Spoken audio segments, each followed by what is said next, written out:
What's eating you? Psychology Eats is here to help you. What's eating you? Psychology Eats is here to help you. What is this? Okay, let me go mute on that. Oh my God, these owls. So, geez, I can't stand it. Excuse me, y'all. Is this my stuff? Oh. Happy 4th of July. Happy 4th of July. I don't know if you celebrate 4th of July, if you don't celebrate 4th of July. You know, if we know the real meaning of 4th of July, we like, I don't think I want to celebrate 4th of July. You know, maybe we should, just be celebrating Juneteenth. I don't know. I don't know. I don't know. The more we become knowledgeable about the history, about our history as Black folks, the more holidays we don't want to celebrate anymore. But July is National Black and Indigenous People Mental Health Awareness. And so I am going live every night, 9 p.m., to discuss issues that are important to understand Black people and Indigenous people struggles with mental health and mental illness, and how we are treated by professionals in this field. So if you're catching the replay to this video, thank you for coming back and watching this video later. I understand that some people,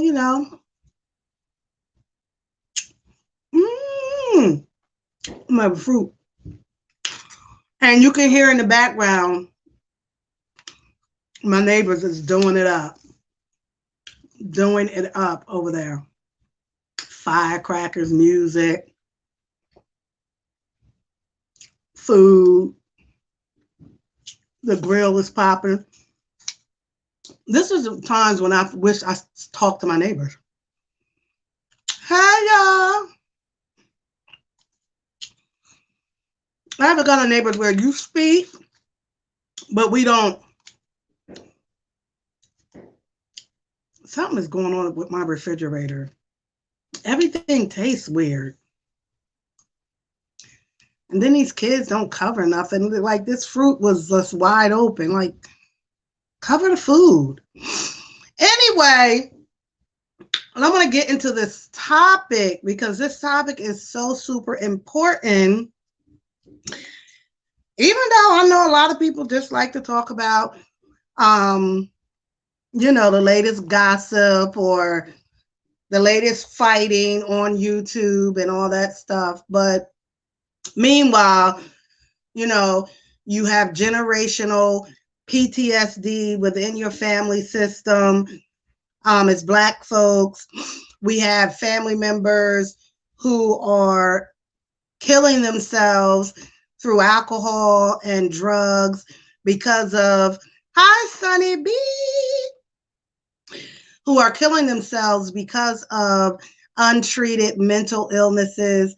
So I'm hoping that, this, as I'm doing this series, that more people will come in, even if you don't catch the live, that you'll go back later and watch the videos, because this topic is more important than if a YouTuber is striking another YouTuber, or what's the strike, who doing what, like, no.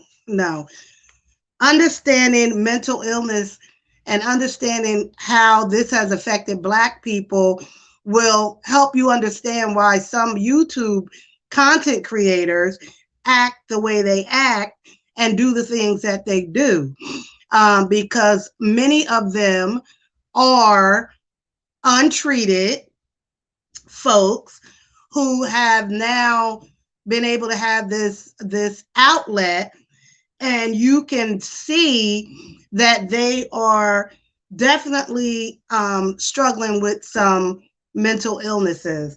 And so watching that has become entertainment for a lot of people.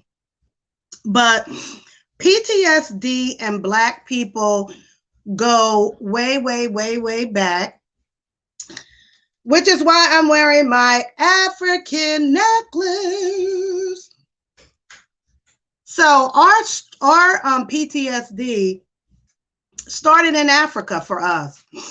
What's eating you, ski? Psychology is here to help you. What's eating you? Don't forget to like, share, and subscribe. But our trauma goes all the way back from Africa. Remember, we used to wear these. We were back in the 80s, and this is probably how old this is. We were so proud to be African American, like being able to say that we were, it was like we knew where we were from. We had a story to tell. We were African. We didn't quite know what that was. And for many of us, we didn't even know that Africa was a continent. We was thinking Africa. That's all right. I don't want it. We were thinking that Africa was a Highlander, was just like a city or a state, but Africa is a continent. And so our trauma as Black people, it goes all the way back to Africa. So we have what we call in psychology, we have inherited stress and trauma from Africa, and it has all the way through to the generations of today. And so we still live with that trauma.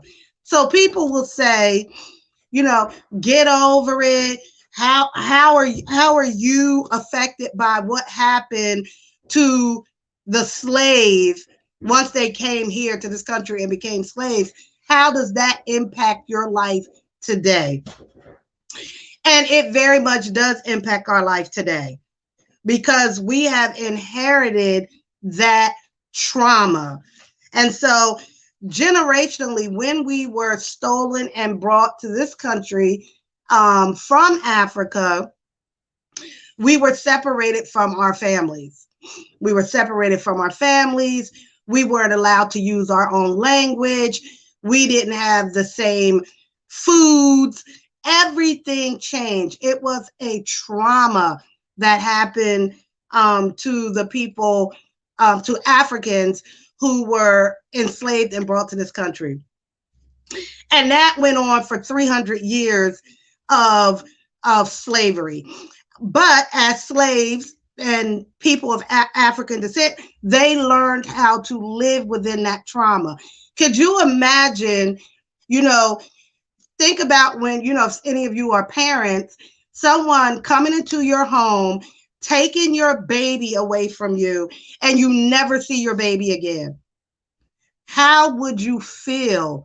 How would that impact your life? How would that impact how you parent your other children? How would that impact how you love someone? So that happened over and over and over again through generations, over 300 generations of African people. So they had trauma. So then we get through the generational trauma of being African and stolen and coming to this country. And then now we are free. And then we get into the emancipation of Black people and Jim Crow laws. So now Jim Crow tells us that we are separate, but we're equal. Meaning, you can go into that bathroom, but you can't go into that bathroom. And all of that was trauma. And during that time, the KKK was rampant. So now imagine even tonight when you go to bed, this is what people, Black people, lived through during Jim Crow. You would go in the comfort of your own home, and the KKK would come into someone's house, grab up usually the father, rape the mother, grab up the father, and hang the father in front of his own children, kill him in front of his own children. That is trauma. So now those little kids, the father's children, watched him being murdered. Now they're carrying that trauma of watching a murder. So do you see how the generational trauma just continues through generation after generation for Black people in this country? And so that is why for the month of July, we are bringing awareness to Black people and Indigenous people and mental health and mental illness, and giving information about why we are in the state of where we are today. Hi, Natasha. Why we are where we are today. And a lot of it has to do with generational trauma. So today, when we look at urban cities, I live an hour from Philadelphia. If I go north, south, southeast, in an hour, I'm in Philadelphia. If I go just east, I am in New York City. An hour, I could be in New York City. And both of those cities have a very high crime rate and murder rate. So if I compare, let's say Philly, Philly, we call Philly Philadelphia. Philadelphia. That's how many murders tonight. It's 4th of July. People are out. I'm listening to fireworks right now, which is a trigger for people with PTSD because it sounds like gunfire. And there are going to be murders in Philly tonight. Neighbors are going to be murdered, and friends and family. How do you get past that? Yes, we have become so compliant and complacent to murders in our cities by Black people, murdering Black people. And it goes all the way back to generational PTSD. I watched a mother on her daughter, this mother's daughter, her adult daughter, and her daughter's husband, and one of their daughters was murdered a few days ago. I think it was in Houston, and they were interviewing the mom, and the calmness of her voice was scary. Like, she was just like, yeah, I want justice, for what happened to them.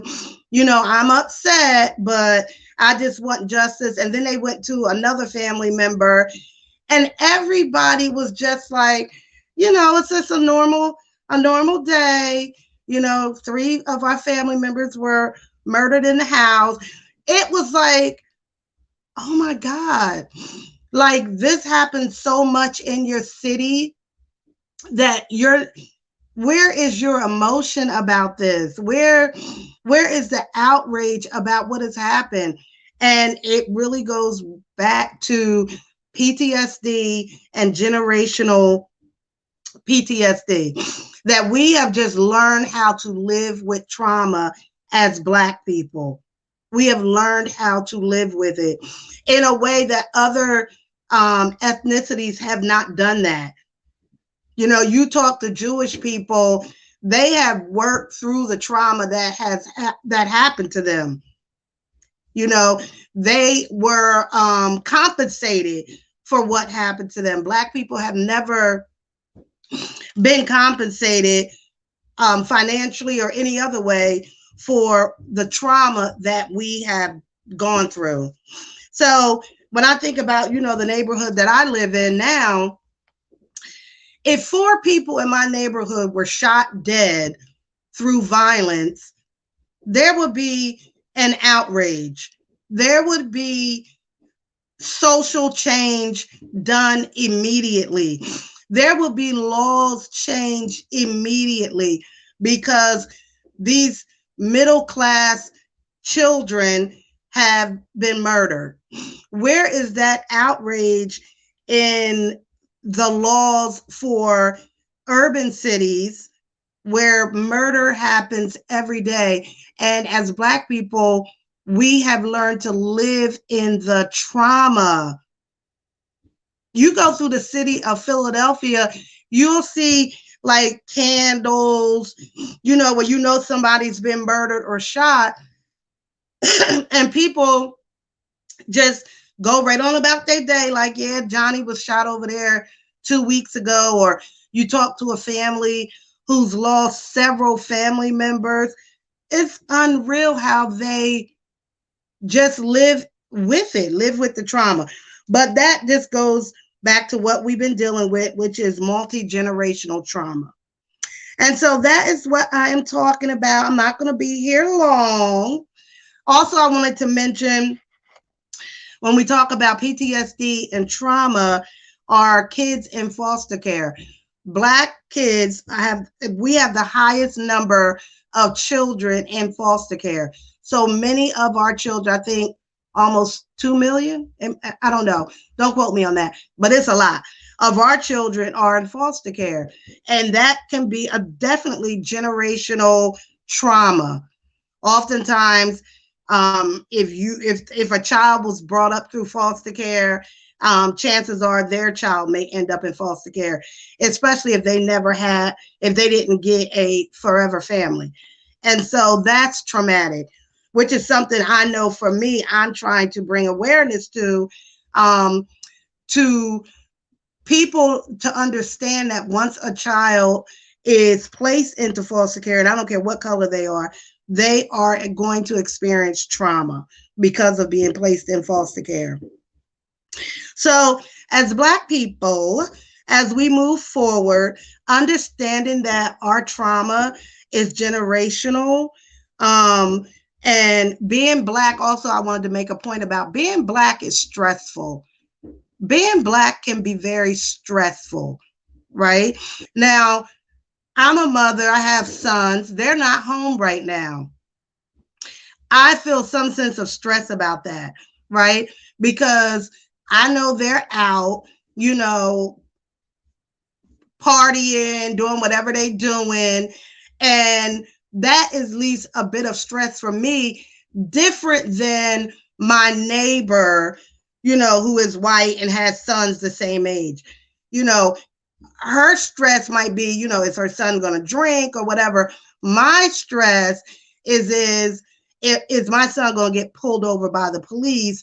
And if he does, is he going to follow what I have told him to do if he is pulled over by the police? Like, is he going to remember what I told him to do, listen to what I told him to do, if he is pulled over by the police? And so being Black is a stress. Being Black is a stressor in this country and even in other countries. I mean, traveling abroad and in other countries, bringing along this Blackness can be a stressor, just because you have this generational knowledge that something bad could happen just because you're Black. And so when we carry around that sense of fear, we're carrying this fear around that something bad could happen to us because we're Black, or something bad can happen to us because, we're in the wrong place at the wrong time. That is the fear that we carry because we're Black. And so how do we move forward? How do we treat this trauma that we all have, just because we all, if you're Black, this trauma that you may have that you haven't even recognized that you have. The best way to even move forward with any treatment is that we have social justice and change. That's the first step.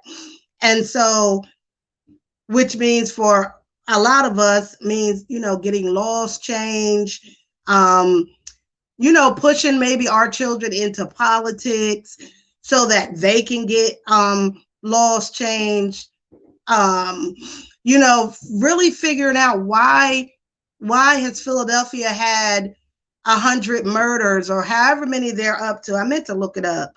And we're only halfway through the year. Why are these kids and adults killing each other? And oftentimes over simple shit.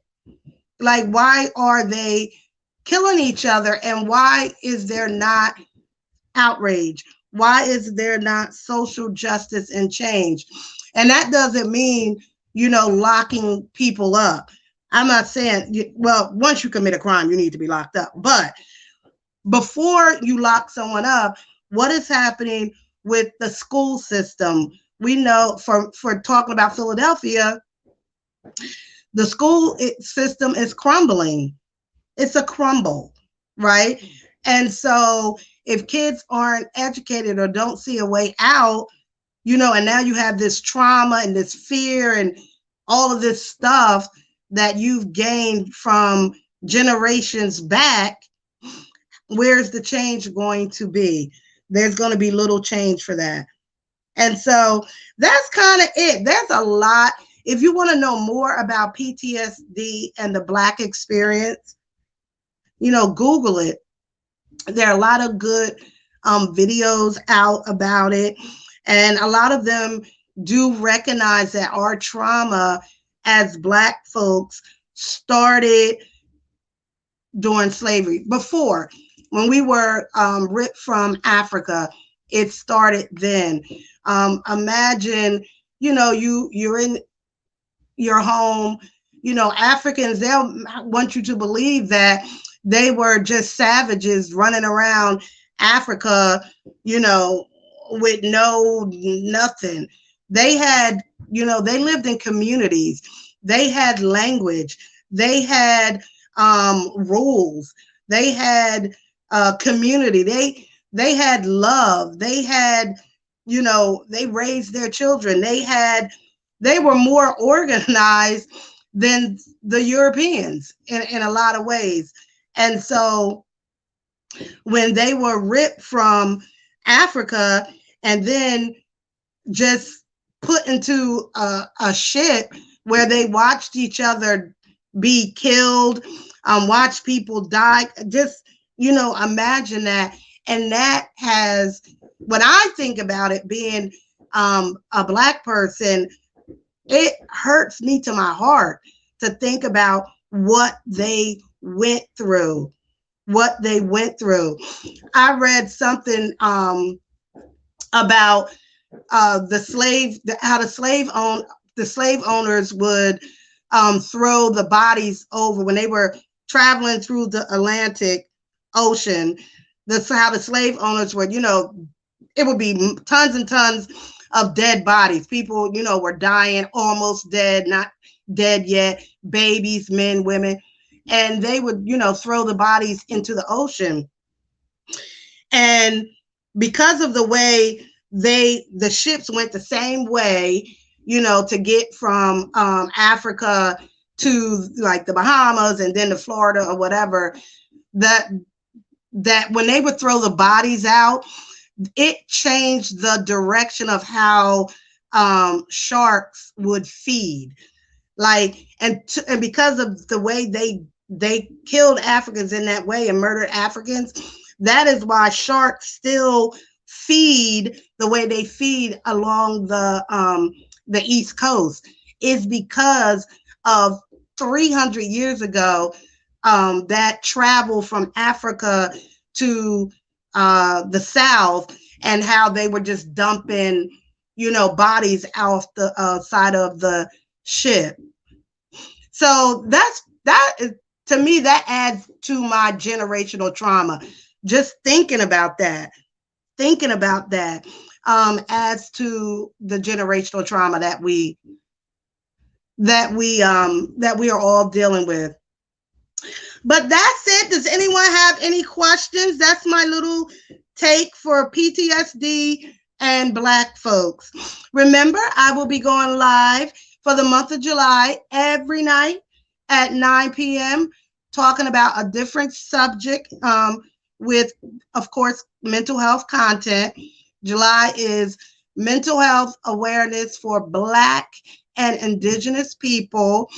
And this is sponsored by BB Campbell. She was a playwright and a writer. She was a playwright. She wrote many books before her passing. And her daughter, Maya, who was an actress on In the House, has mental illness. She still has mental illness. Maya is Maya lives, well, the last I heard, she was in Atlanta. She was prostituting. She was still selling herself. You're welcome, Sonny. She was still selling herself. She's bipolar, borderline, beautiful, beautiful lady, but mental illness doesn't care if you're skinny, fat, beautiful, scary looking. Mental illness does not care. It will attack any human brain that it wants. And the fight is on after that. For some people, they accept it and they get help and they're able to live, a pretty good life, even though they have mental illness. And some people fight against it. And they say, I'm not mentally ill. There's nothing wrong with me. But they may take drugs and alcohol to try to deal with some of their symptoms of being mentally ill. So that is it. That is all that I have. I think I covered everything on my notes. Let me see now. Yep, I covered everything on my notes. Thank you, Linda. Linda, girl, you've been here for me. You don't been here every live. Thank you, thank you, thank you. And tomorrow, I think I'm doing medication and gaining weight, because that is the number one complaint from clients when they need to go on medication. Is this medication making me fat? So we're going to discuss not only that, gaining weight, but other side effects of medication, which is one of the number one reasons why Black folks don't want to take their medication. Because, ain't none of us trying to gain any extra weight that we don't want, or any other side effects. So that will be tomorrow night. We'll be discussing that. So everyone, continue to enjoy your 4th of July. And thank you for stopping through. Bye. Any questions? I'm going to go. But any question? Thank you, Martina. No questions? Thank you.